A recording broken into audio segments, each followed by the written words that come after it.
아침에 나로 주의 인자한 말씀을 듣게 하소서. 성도 여러분 안녕하세요. 토요일입니다.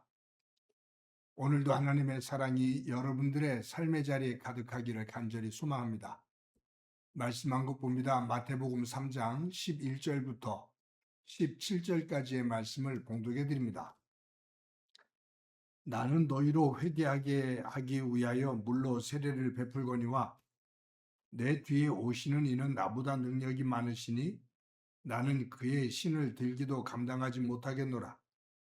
그는 성령과 불로 너희에게 세례를 베푸실 것이요 손에 키를 들고 자기의 타작 마당을 정하게 하사 알곡은 모아 곡간에 들이고 쭉정이는 꺼지지 않는 불에 태우시리라. 이때에 예수께서 갈릴리로부터 요단강에 이르러 요한에게 세례를 받으려 하시니 요한이 말려 이르되 내가 당신에게 세례를 받아야 할 터인데 당신이 내게로 오시나이까? 예수께서 대답하여 이르시되 이제 허락하라. 우리가 이와 같이 하여 모든 의를 이루는 것이 합당하니라 하시니 이에 요한이 허락하는지라. 예수께서 세례를 받으시고 곧 물에서 올라오실새 하늘이 열리고 하나님의 성령이 비둘기같이 내려 자기 위에 임하심을 보시더니 하늘로부터 소리가 있어 말씀하시되 이는 내 사랑하는 아들이요 내 기뻐하는 자라 하시니라. 아멘. 오늘 본문에는 예수님께서 세례 요한에게 세례를 받으시는 장면이 기록되어져 있습니다. 예수님은 세례 요한이 활동하는 유대 광야로 오셨습니다. 세례 요한에게 세례를 받기 위한 거죠. 예수님께서 세례 요한에게 오셨을 때 요한이 뭐라고 말하냐면 내가 당신에게 세례를 받아야 하는데 어찌 도리어 당신이 내게로 오십니까? 라고 말을 해요. 즉 내가 당신에게 세례를 베풀 수가 없습니다. 라는 거죠. 그때 예수님께서 하시는 말씀이 나에게 세례를 베풀어라. 우리가 이와 같이 하여 모든 의를 이루는 것이 마땅하니라 라고 말합니다. 그때 세례 요한이 예수님의 말씀을 듣고 세례를 베풉니다. 세례를 받고 물 위로 올라오셨을 때 오늘 본문에 보면 하늘이 열렸습니다. 그리고 하나님의 성령이 비둘기같이 임하셨습니다. 그 열린 하늘로부터 하나님 아버지의 음성이 들렸습니다. 이는 내 사랑하는 아들이요 내 기뻐하는 자다 라고 말씀하셨습니다. 여러분, 우리는 오늘 이 본문에서 귀한 교훈을 하나 얻게 됩니다. 그것은 겸손입니다.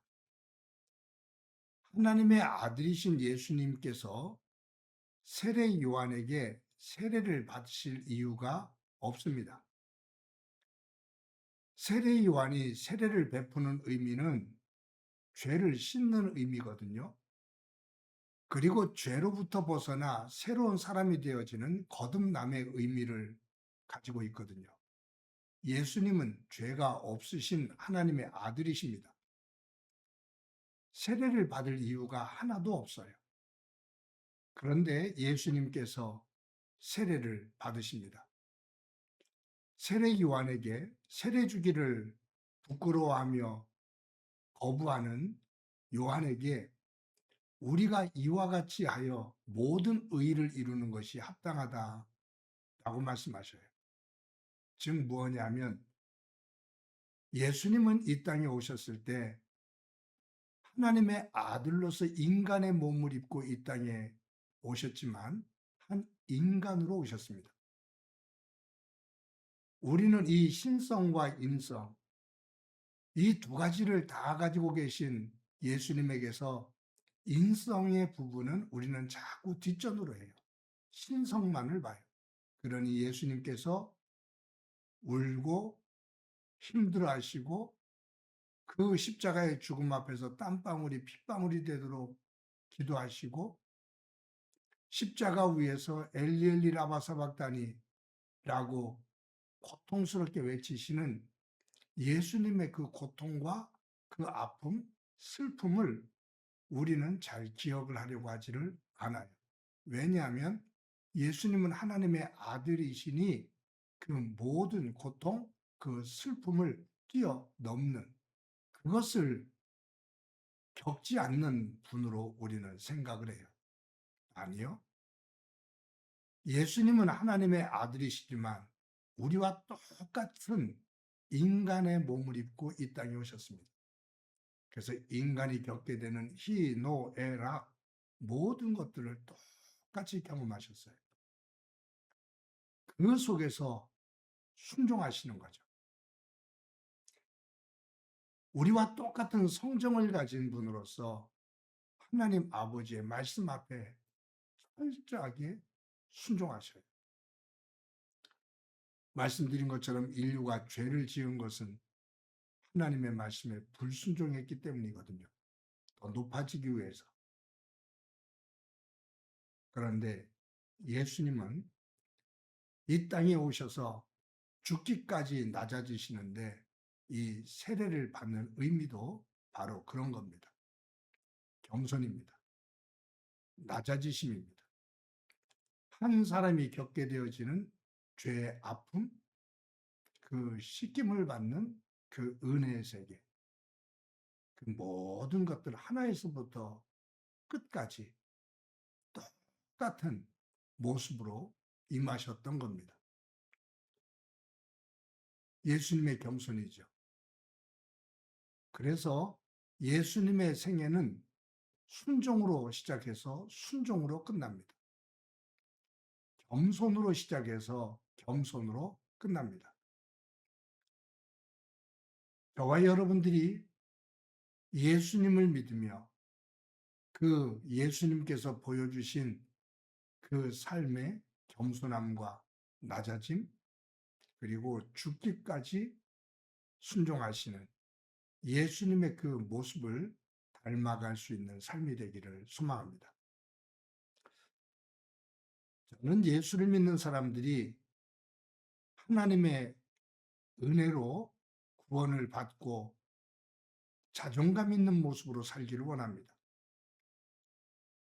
어떠한 환경에서 살았든 예수님을 만나 변화된 이후에는 하나님의 백성됨에 대한 자존감, 그 감사하는 마음을 가지고 살기를 원합니다. 그런데 이 자존감이 잘못해서 특권 의식이 되면 안 됩니다. 특권 의식이 되면 다른 사람을 정죄해요. 다른 사람을 낮춰봐요. 도리어 특권 의식을 가지면 겸손해지는 것이 아니라 교만해집니다. 나는 하나님의 백성이고 너는 구원받지 못한 사탄의 자식이고 라는 이 이분법적인 구조를 가지면 예수 믿는 사람들 또 교회가 자존감을 가지고 하나님의 은혜에 감사하며 하나님을 믿지 않는 이들에게 그리스도의 빛으로 향기로 비추고 향기를 풍기는 그러한 삶이 아니라 특권의식을 가지고 잘난 척을 하고 자랑하고 항상 높은 자리에 있으려고 한다 그 말.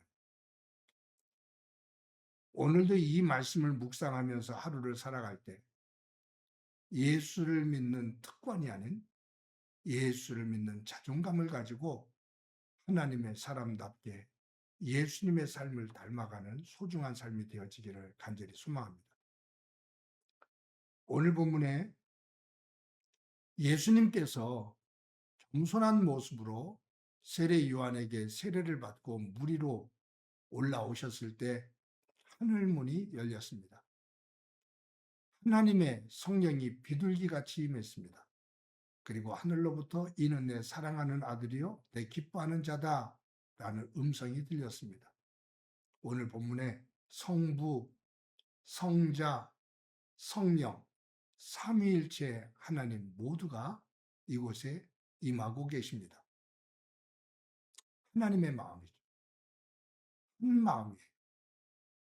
온 인류를 죄에서 구원하기 위해 오신 예수님, 그 예수님을 보내주신 하나님 아버지, 그 예수님과 함께 그 사역의 자리에 항상 동행하는 성령 하나님, 이 삼위일체 하나님께서 세례를 받고 나오시는 예수님을 향해 기뻐하시며 이는 내 사랑하는 아들이요 내 기뻐하는 자라고 그 기쁨을 감추지 못하고 노래하시는 그러한 모습입니다. 여기에서 하나님께서 가장 기뻐하시는 자가 누구인지를 보게 됩니다. 낮아지는 자입니다. 하나님의 뜻을 이루기 위해 낮아지는 자입니다. 겸손한 자입니다. 그를 위해 하나님께서는 기뻐하시며 축복하십니다.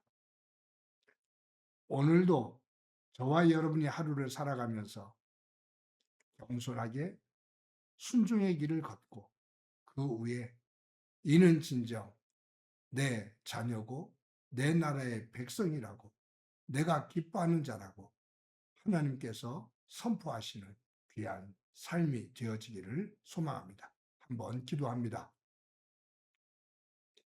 하나님 감사합니다. 오늘도 귀한 날 주신 것 감사합니다. 세례 요한에게 세례를 받으시는 예수님 속에서 낮아지고 겸손한 모습을 봅니다. 그 낮아짐의 자리 속에서 시작하는 예수님을 보고 이는 내 사랑하는 아들이고 기뻐하는 자라고 하나님 아버지께서 화답하시며 기뻐하시는 모습을 봅니다. 오늘도 하루를 살아가면서 저희들의 삶이 하나님의 기쁨이 되어지는 삶이 되도록 겸손한 자리에 서는 하루 되도록 은총 베풀어 주옵소서. 오늘도 함께해 주시리라 믿고 예수님의 이름으로 기도드립니다. 아멘.